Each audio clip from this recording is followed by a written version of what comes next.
How's it going, everybody? Hope you're all doing well. Have you ever wondered why your pack is so heavy? At least a fully loaded pack. Why have you ever just sat down after a hike and something being like, man, why is this thing so heavy? Now, in long-term capabilities and stuff, one of the main issues of a larger pack, if you're doing a multi-day hike, or let's say bug out, or let's say Minuteman, as in worst case scenario, what is always in our pack that we can't really get rid of or really change? It's not the gear, because you can get rid of gear, you can get rid of stuff. The main thing is food.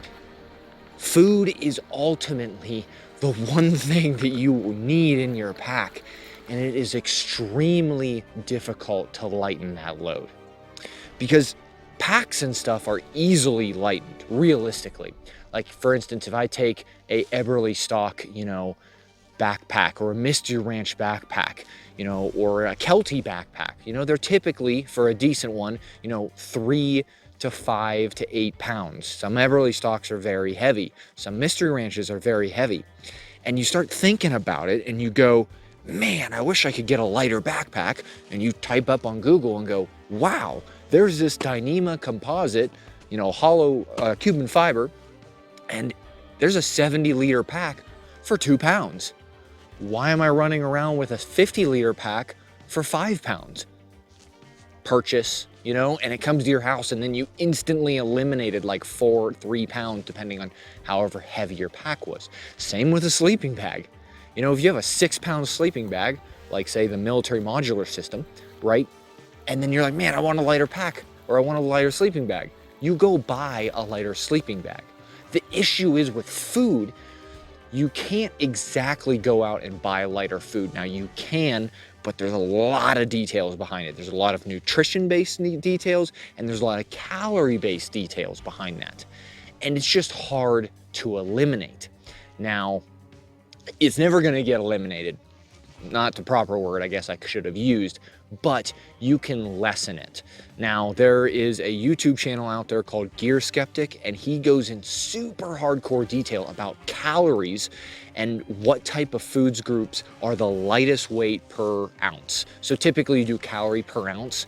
Anything, he has them in classifications and whatnot. In my opinion, anything below like 135, 140 calories per ounce is probably not gonna go in my bag whatsoever. You wanna get those calories really high up per ounce.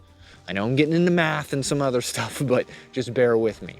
Now, typically you can look on the back of your food and stuff, like backpacking food, even Mountain House, everyone says, oh, they're super lightweight. If you take the weight of the whole packaging and the food and you divide it by how many calories in total are, it'll give you the calories per ounce. So if you do that and you come in below 135, in my opinion, I wouldn't recommend doing it. Now, there are some recommendations I'll probably throw up on the screen and everything that I use certain type of foods, and I'll send the link to that Gear Skeptic YouTube channel, because honestly, he did all the work for this. I'm just talking about it. He's the one that you should go to and view that information. I'll link in the description box below. Go view his stuff, really great.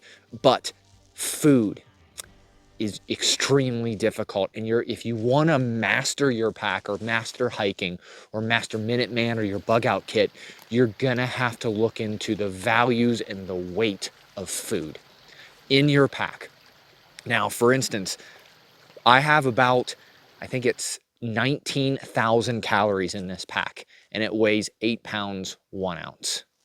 So that's pretty good, in my opinion. And I've done a lot of research and work to get to that point.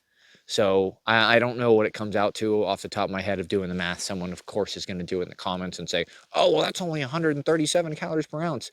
Yes, and that's including the packaging. The packaging of what the food comes in. You have to include that, not just the food, because you're not hiking with the packaging attached to the food. Now, you could strip it all down, but you need to put the food in something. So I'm talking the whole weight of everything, the packaging and the food included. That's what's tough to get over with. So, like I said, I'm going to give you some resources to look into if you want to, and give you some recommendations in the description box below. You can look at them. But yes, I just want to talk about that. Food is extremely difficult to minimize in weight because you need it, and it's ultimately, calorie based and nutrition based. So some trade-offs. So I highly recommend looking into this stuff. It'll help you out in the long run. So I greatly appreciate it. If you guys like this kind of stuff, definitely look at PayPal, Patreon, that kind of stuff that we have available. Patreon, they'll get behind the scenes stuff like that. I greatly appreciate if you just subscribe. Just literally go down there and hit subscribe. It's random people are getting unsubscribed to me, probably because I talk about certain items that certain YouTube things don't like, and then they kind of like kill me off. So help me out by hitting that subscribe. Just check and just make sure you're still subscribed, because sometimes they undo it randomly. But other than that, if you guys like this stuff, like, subscribe, greatly appreciate it. Hope you all have a great day.